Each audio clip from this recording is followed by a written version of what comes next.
Hello student, welcome. I am RK Gupta. Today I am going to discuss about the total internal reflection of light. This is the very most important topic for science student.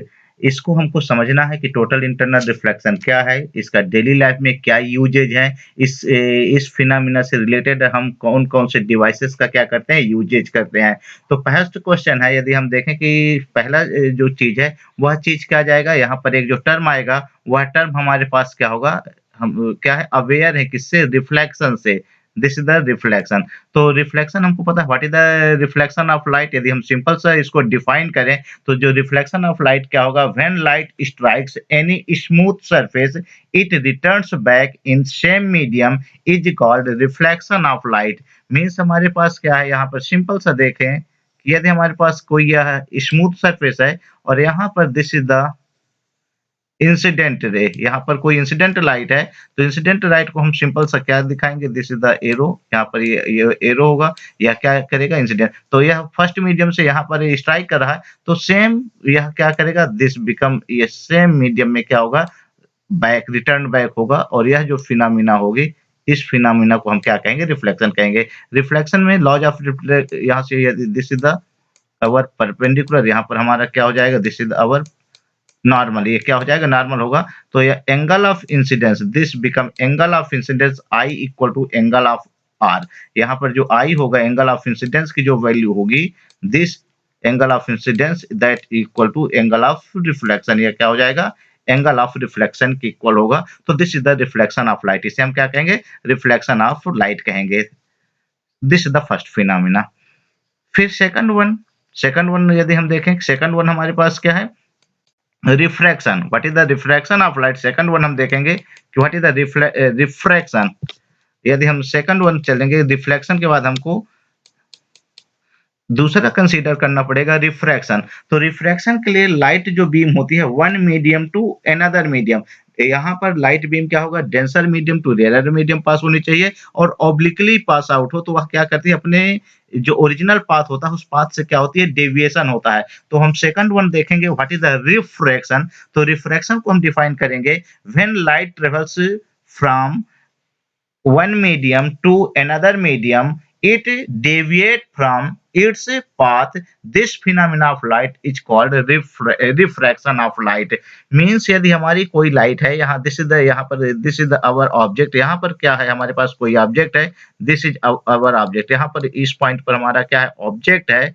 यदि कोई light beam obliquely, this one, यहाँ से ये point, this point पर, तो यहाँ जो इसका ओरिजिनल पाथ था वो क्या था, यदि हम इस पाथ को देखें तो ये ओरिजिनल पाथ यदि हम देखें तो ये पाथ कुछ इस प्रकार, ये क्या होगा, स्ट्रेट लाइन, ये लाइक दिस वन। लेकिन जैसे ही यहाँ हम कंसीडर करते हैं दिस, यहाँ पर ये जो पोर्शन है, यदि हम इसको क्या करें, दिस बिकम वाटर, और यहाँ पर हमारे पास क्या है, एयर है। यहाँ पर this is the air, air. तो यदि कोई light beam water to air जा रही है, तो यहाँ पर ये जो बाउंड्री है, बाउंड्री से ये क्या हो रही है, डेविएट हो रही है। बाउंड्री से क्या हो रही है, डेविएट हो रही है। सेकंड रे, दिस वन, थर्ड वन। तो यहाँ पर ये जो फिनोमेना है, इसे हम क्या कहेंगे, रिफ्रैक्शन कहेंगे। लेकिन रिफ्रैक्शन के लिए लाइट बीम को क्या होना चाहिए, ओब्लिकली। कैसे, यहाँ पर ये इस प्रकार ही जा रही है। यदि कोई लाइट बीम परपेंडिकुलर, यहाँ दिस वन, यदि ये सीधे जा रही है तो देयर इज नो डेविएशन। क्या होगा, कोई डेविएशन नहीं होगा। रीजन क्या होगा कि यहाँ जो एंगल ऑफ इंसिडेंस आई की वैल्यू 0 होगी, तो that become r equal to 0। R की भी वैल्यू 0 होगी, तो इसमें कोई डेविएशन नहीं होगा। तो दिस इज कॉल्ड रिफ्रैक्शन। यह क्या हो जाएगा, हमारा रिफ्रैक्शन ऑफ लाइट होगा। अब रिफ्रैक्शन ऑफ लाइट में हम देखेंगे, अब इसके बाद जब रिफ्रैक्शन होगा तो ये फर्स्ट कंडीशन है। सेकंड, यदि थीटा वन पर, इस पॉइंट पर क्या हो रहा है, यहाँ थीटा वन किसी एंगल पर इंसिडेंट हो रहा है, तो यहाँ theta one, this is the angle of incidence, and this is the angle of refraction. Theta two क्या हो जाएगा, हमारा angle of reflection theta two होगा। When we increase the value of theta one, हम यहाँ पर थीटा वन की value क्या करेंगे, इंक्रीज करेंगे। जैसे हम थीटा की वैल्यू को क्या करते हैं, इंक्रीज करते हैं। यहाँ पर ये हमारा जो थीटा वन की वैल्यू को हम क्या करेंगे, इंक्रीज करेंगे, तो सेम रेशियो में हमारा क्या हो जाएगा, यह थीटा टू भी क्या होगा, इंक्रीज होगा। क्योंकि दोनों का रेशियो जो होगा, sine theta one upon sine theta two is always constant. क्या हो जाएगा हमारा, वह कांस्टेंट होगा। थीटा 1 इंक्रीज होने पर थीटा 2 इंक्रीज होगा और थीटा 1 डिक्रीज होने पर थीटा 2 डिक्रीज होगा। जैसे-जैसे हम थीटा 1 की वैल्यू इंक्रीज करते जाते हैं, एक ऐसी कंडीशन आएगी कि थीटा 2 बिकम 90 डिग्री। यहाँ पर जो theta angle of refraction that become 90 degree. तो जैसे एंगल ऑफ रिफ्रैक्शन 90 डिग्री होगा, तो जो ये मिनिमम एंगल ऑफ इंसिडेंस है, यहाँ पर दिस इज कॉल्ड, इस एंगल को हम कहेंगे, यहाँ थीटा सी से इंडिकेट किया, दिस बिकम क्रिटिकल एंगल। क्या हो जाएगा? यह हमारा क्रिटिकल एंगल होगा। अब जैसे ही क्रिटिकल एंगल ऑफ इंसिडेंस को क्रिटिकल एंगल से, this is the more than critical angle, यहाँ पर एंगल ऑफ इंसिडेंस क्या हो जाएगा? More than critical angle. Theta C से मोर देन होगा, तो यहाँ पर रिफ्रैक्शन ना होकर के क्या हो जाएगा? लाइट बीम किसको फॉलो करेगा? लॉज ऑफ रिफ्लेक्शन को फॉलो करते हुए सेम मीडियम में क्या हो जाएगी? रिटर्न बैक होगी। एंड दिस हैपेंस, यहाँ पर जो फिनोमिनन होगी, या that become the total internal reflection of light. यहाँ पर हमारा क्या हो जाएगा? यही टोटल इंटरनल रिफ्लेक्शन ऑफ क्या होगा? लाइट होगा। तो total internal reflection of light के लिए क्या होना चाहिए? क्या-क्या कंडीशन होनी चाहिए? पहली कंडीशन क्या होनी चाहिए कि light should always pass from denser medium to rare medium and the angle of incidence must be greater than the critical angle. तो this phenomena of light is called total internal reflection. Total internal reflection में हम further define करते हैं इसको। When light travels from denser medium to rarer medium, making angle greater than critical angle, it reflect back in same medium following the law of reflection. This phenomenon of light is called total internal reflection. इसी को हम क्या कहेंगे? Total internal reflection कहेंगे। Total internal reflection के लिए क्या-क्या condition हमारे पास है, यह ध्यान देना है। Light should be travel from this one, from here denser medium to rarer medium. This is the first condition. And second one is the angle of incidence must be greater than the critical angle. The angle of incidence must be greater than the critical angle. तो ये जब दो condition को follow करेगा तो क्या होगा? वह रिफ्रैक्शन ना होकर के सेम मीडियम में लाइट बीम क्या होती है? रिफ्लेक्ट हो जाती है। जैसे रिफ्लेक्शन होता है तो वह जो मीडियम होता है जहां से वो रिफ्लेक्शन होता है, बाउंड्री, वह बिल्कुल शाइन करने लगती है। क्या होने लगती है? शाइन करने लगती है। यदि हम इसको देखते हैं, यहाँ पर यदि इस फिनोमिना को हम देखें, सिंपल सा देखें,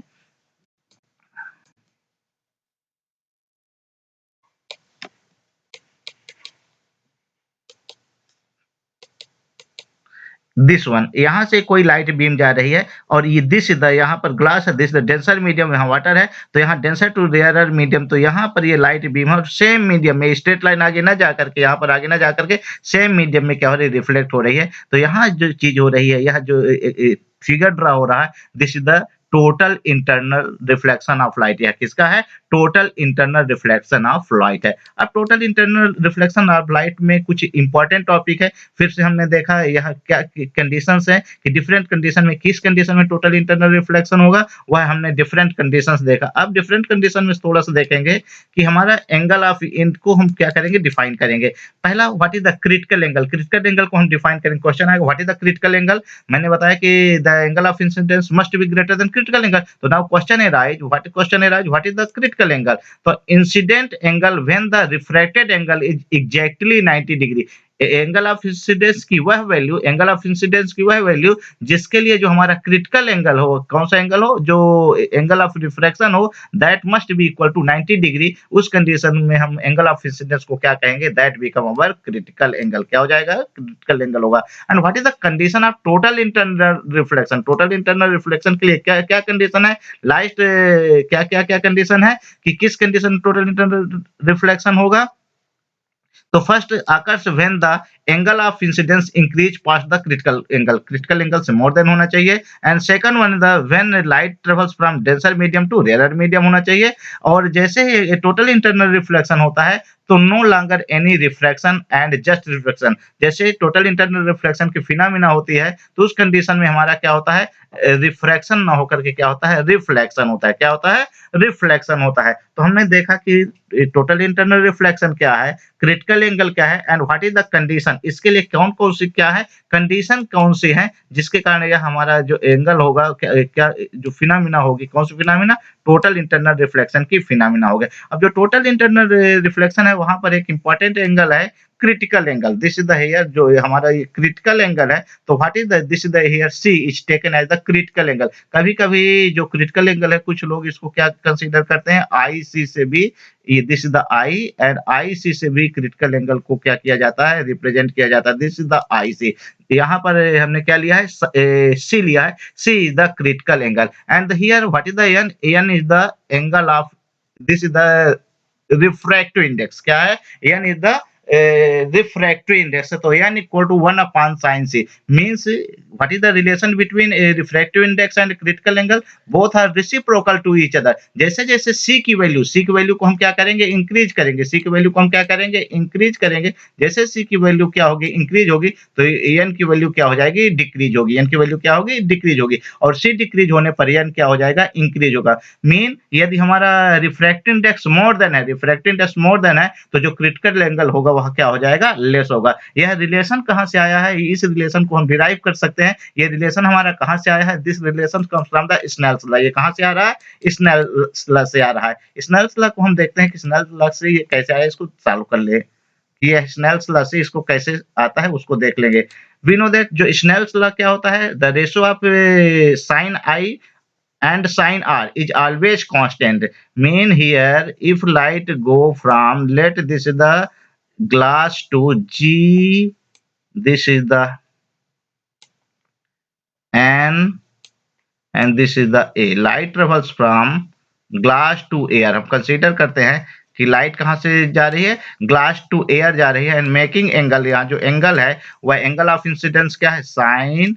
this is the sine, this is the sin I.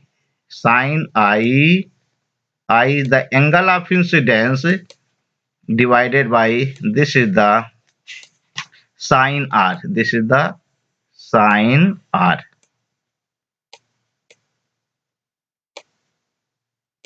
This is the sin R. जो ये कहां से आ रहा है? This comes from the Snell's law. ये कहां से आया? स्नेल्स लॉ से आया. ये ग्लास टू एयर क्यों लिया? Light travels from denser to rarer medium. Glass to air जा रही है. Now when I become, I जो हमारी I की वैल्यू है, I become C. I equal to C. जो I होगा वह किसके इक्वल हो जाएगा? क्रिटिकल एंगल के इक्वल होगा. क्या होगा equal to C? When small r, angle of refraction small r that become 90 degree. क्या हो जाएगा? ये जो स्मॉल r है एंगल ऑफ रिफ्रैक्शन है वह क्या हो जाएगा? 90 डिग्री हो जाएगा. क्या हो जाएगा? This become 90 degree. तो यहाँ जहाँ I है देयर वी पुट, यहाँ जो I है I के स्थान में हम कौन सी वैल्यू पुट करते हैं? I के स्थान में हम यहाँ पुट कर ले C. I के स्थान में क्या पुट कर ले? C पुट कर ले. और R के स्थान में हम क्या पुट कर ले? हम R का तो R के स्थान में जैसे हम क्या पुट करते हैं 90 डिग्री है. This become 90 degree. R के स्थान में क्या हो जाएगा? R is taken angle of refraction that is taken 90 degree. This is the sin 90 degree. तो जो I एंगल ऑफ इंसिडेंस क्या हो जाएगा? That become critical angle. या क्या हो जाएगा हमारा? क्रिटिकल एंगल हो जाएगा. तो दिस बिकम, ये हमारा क्या कंडीशन हो जाएगी? G and A this equal to sin C upon sin 90. लेकिन वी नो दैट sin 90 की वैल्यू क्या होती है? sin 90 की वैल्यू क्या होगा? This is taken as 1. sin 90 की वैल्यू क्या हो जाएगी? 1 होगी. तो फ्रॉम हियर जो G and A equal to हो जाएगा तो sin इक्वल टू 1 हो जाएगा. तो दैट बिकम sin C. क्या हो जाएगा? यह sin C के इक्वल होगा. G and A equal to दोनों के बीच रिलेशन है. इसको this can be written A 1 upon Gn equal to होता है 1 upon ANG. This is ANG. That become sin C. क्या हो जाएगा? This become sin C. sin critical angle. Yes INE sin C. From here ANG equal to ANG refractive index of glass with respect to air, that become, इसका reciprocal sin C का क्या होगा? 1 upon sin C. This become 1 upon sin C. Yes INE sin C. तो this is the relation. ANG को simple जिससे हम क्या लिख सकते हैं? N and that N equal to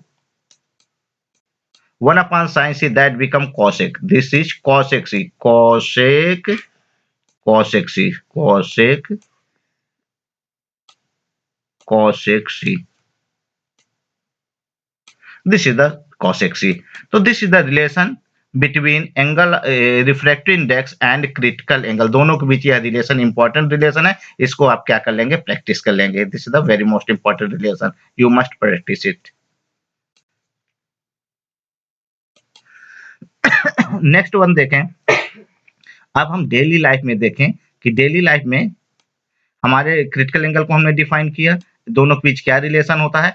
अब यहाँ पर टोटल इंटरनल रिफ्लेक्शन का यूज करके डेली लाइफ में हम देखते हैं कि क्या-क्या डिवाइसेस बनाते हैं. तो बहुत इंपॉर्टेंट डिवाइसेस है, that is the optical fibre. ये क्या है, ऑप्टिकल फाइबर है. This is the very common use आजकल मॉडर्न एरा में. इंटरनेट में किसी सिग्नल को एक स्थान से दूसरे स्थान तक सेंड करने के लिए, सिग्नल को एक स्थान से दूसरे स्थान तक सेंड करने के लिए या हमारे पास ये ऑप्टिकल फाइबर है. इसका this is the very useful, या बहुत इंपॉर्टेंट है. इस प्रकार यदि हमारे इंटरनल पार्ट, हमारे इंटेस्टाइन में कोई चीज भेजना है, लाइट भेजना है, तो ये क्या होता है, यहाँ से जो ऑप्टिकल फाइबर होता है ये किस फिनोमेना पर वर्क करता है. This is also optical fibre. ये ऑप्टिकल फाइबर है और ये किस फिनोमेना पर वर्क करता है, this work on the total internal reflection. ये क्या होता है, टोटल इंटरनल रिफ्लेक्शन पर क्या करता है, वर्क करता है. तो this is the very important device based on the total internal reflection.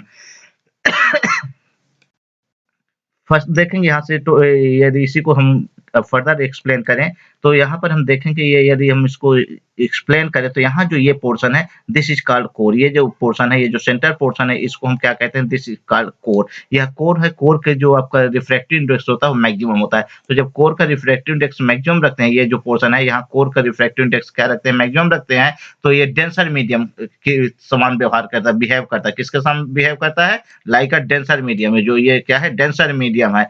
और जैसे, और इसके ऊपर ये सेकंड पार्ट क्या होता है हमारा, ये क्लैडिंग होती है. इसको क्लैडिंग कहते हैं. क्लैडिंग का रिफ्रैक्टिव इंडेक्स क्या रहता है, लो रखा जाता है कंपैरेटिव टू कोर. तो ये पोर्शन क्या होगा हमारा, डेंसर, और ये क्या होता है, रेयरर. और इसके फिर बाहर क्या होता है, इसकी सेफ्टी के लिए रखा जाता है. तो यहाँ कोई लाइट बीम है, यहाँ से this light beam goes in this one, तो डेंसर टू रेयरर क्या हो जाएगा, डेंसर टू रेयरर होगा. और जैसे डेंसर टू रेयरर है और एंगल ऑफ इंसिडेंस को मोर देन क्रिटिकल एंगल रखेंगे, तो this go in this way, this one. तो जिग जैग वे किस वे में ये हमारी लाइट बीम ट्रेवल कर रही है, जिग जैग वे में. यह जो जिग जैग वे है, ये जो जिग जैग वे है, इस जिग जैग वे में हमारा क्या कर रहा है, लाइट ट्रेवल कर रही है. और यहाँ जो इंटेंसिटी थी, ये लॉन्ग डिस्टेंस ट्रेवल करने के बाद सेम इंटेंसिटी यहाँ पर है. तो लाइट हम जानते हैं सिंपली किस में ट्रेवल करता है, this travels in the straight line. लेकिन ऑप्टिक फाइबर का यूज करके हम इसको जिग जैग वे में क्या कर सकते हैं, ट्रेवल करा सकते हैं. और एक साथ कई सिग्नल्स को हम एक स्थान से दूसरे स्थान तक सेंड करते हैं. तो जो मॉडर्न एरा है जहां पर हम इंटरनेट का यूज करते हैं, तो यहाँ ये पहला चीज था. दूसरा यहाँ पर हम देखें एक पेरिस्कोप है. दूसरा यदि हम देखें, दिस एक डिवाइस है, this is also work on the principle of total internal reflection. यहाँ पर आप देखें एक छोटी सी डिवाइस है, this is the very most important device. यहाँ पर ओशन होता है, समुद्र होते हैं, जिसके अंदर सब मैरीन होती हैं. सब मैरीन के ऊपर की कोई चीज देखना है तो यहाँ पेरिस्कोप होता है. पेरिस्कोप से यहाँ से सीधे लाइट आएगी और इस पोर्शन पे टोटल इंटरनल रिफ्लेक्शन होगा. नीचे जाकर के बाहर की चीजों को देखने के लिए पेरिस्कोप का यूज किया जाता है. तो periscope is also work on the principle of total internal reflection. Next यदि हम इसमें देखें जो हमारा डायमंड होता है, क्या होता है, नेक्स्ट वन यदि हम देखें, जो डायमंड होते हैं, तो डायमंड का जो रिफ्रैक्टिव इंडेक्स होता है, एन होता है, वो 2.42. क्या होता है, कितना होता है डायमंड का रिफ्रैक्टिव इंडेक्स, 2.42 एन की वैल्यू होती है. तो इसके लिए जो क्रिटिकल एंगल आता है, वो critical angle near about 24 degree. कितना आता है, नियर अबाउट क्रिटिकल एंगल इसके लिए आता है 24 degree. This is the 24 degree, ये क्रिटिकल एंगल आता है.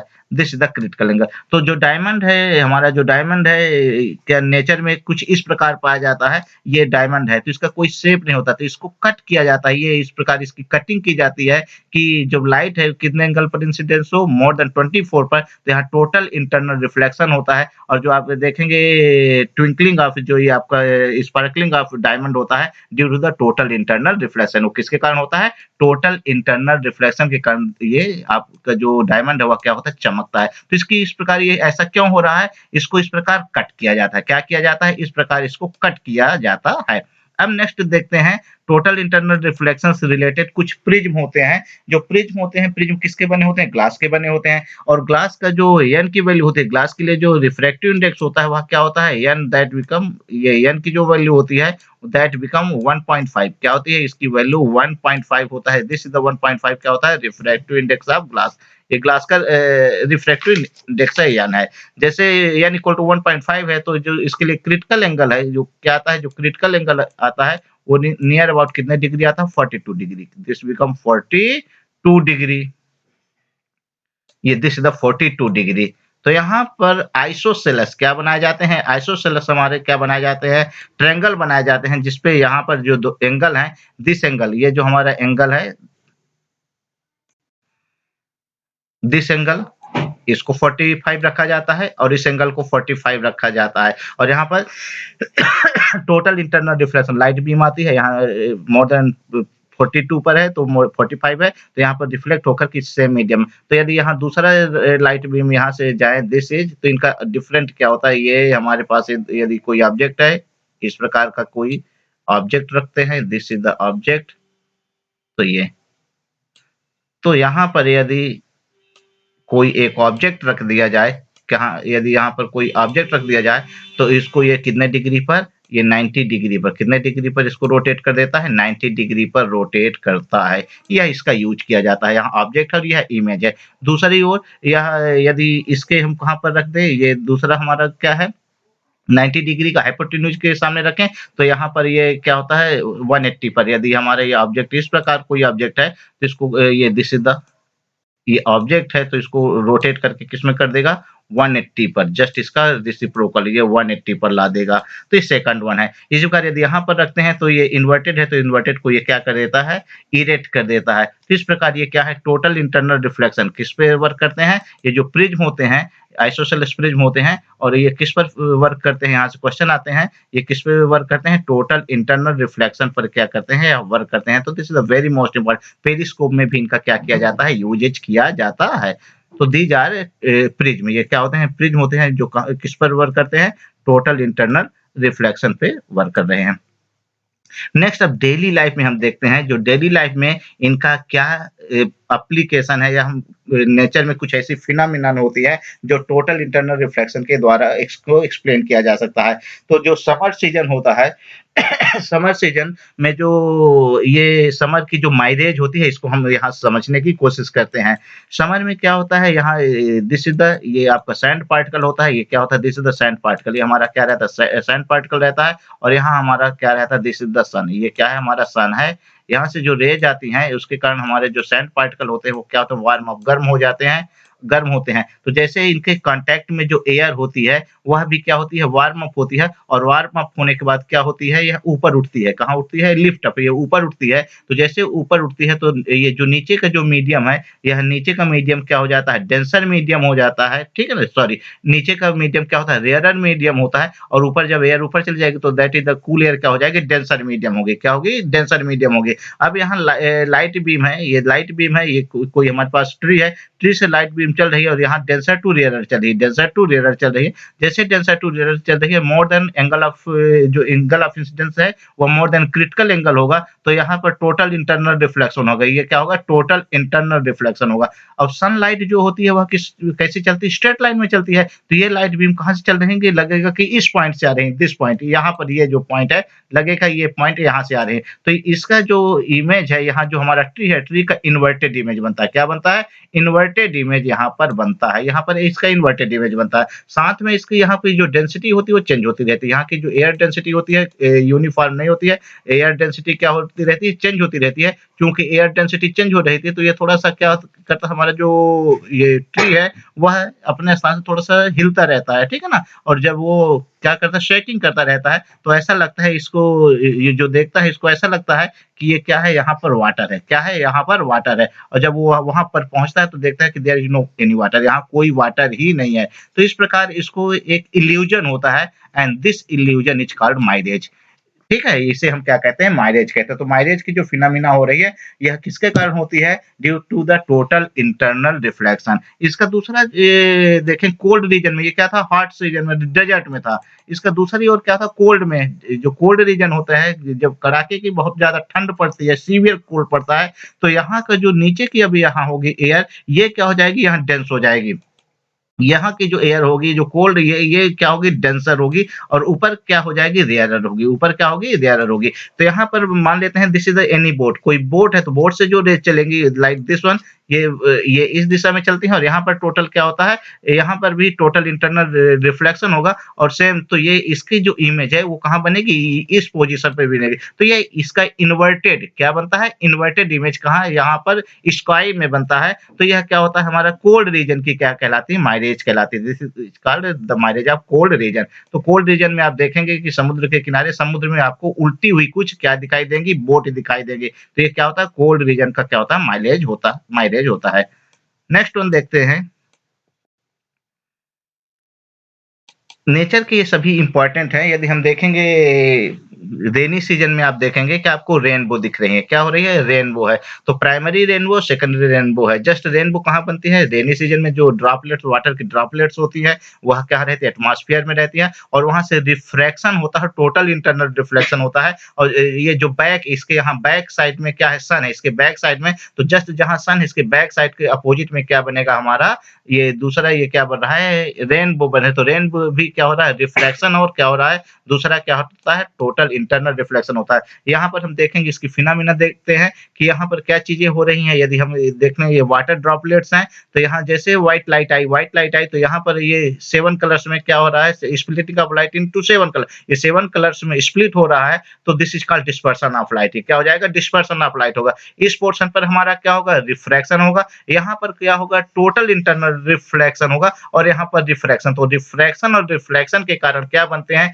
जो रेनबो होती है उसमें रिफ्रैक्शन भी होता है और रिफ्लेक्शन भी होता है और एक और फिनोमिना होती है that is called dispersion of light. Mean dispersion क्या होता है लाइट? डिस्पर्शन ऑफ लाइट को हम कह सकते हैं splitting of light into 7 colours या कॉन्स्टिट्यूएंट कलर में क्या होते हैं लाइट को स्प्लिट होना क्या कहलाता है? Dispersion of light. तो इसके कारण हमारी क्या चीजें होती हैं जो रेनबो होता है वह रेनबो कहाँ दिखाई देता है? स्काई में बनता है। नेक्स्ट वन देखते हैं। यदि हम गर्मी के सीजन में देखें तो दूर यदि हम जिस कहाँ चल रहे हैं रोड में चल रहे हैं तो रोड में दूर स्थान में आप देखोगे तो बिल्कुल वह शाइनिंग करता रहता है। यहाँ पर आपको शाइनिंग कर रहा है, यहाँ क्या कर रहा है? शाइनिंग कर रहा है। तो ये जो शाइनिंग हो रही है यह भी किसके कारण होता है? Due to the total internal reflection. ये किसके कारण होते हैं? Total internal. तो यहाँ पर जो शाइनिंग है यदि आप जाओगे तो फिर यहाँ पर कोई वाटर नहीं है। दूर से लग रहा है कि यहाँ कोई वाटर है लेकिन जब वहां पहुंचते तो कोई वाटर नहीं रहता। तो यहाँ भी एक प्रकार का क्या होता है? इल्यूजन होता है। खास तौर से जब हम नेशनल हाईवे में चलते हैं और मई और जून के सीजन में तो इस प्रकार आपको क्या दिखाई देता है? शाइनिंग पैचेस दिखाई देते हैं और ये किसके कारण होता है? Due to the total internal reflection. तो ये डेली लाइफ में इनके हम देख रहे हैं कि जो फिनोमिना है डेली लाइफ में टोटल इंटरनल रिफ्लेक्शन के कुछ क्या है फिनोमिनन है जिसको हम क्या करते हैं देखते हैं। तो हमने देखा कि टोटल इंटरनल रिफ्लेक्शन क्या हुआ।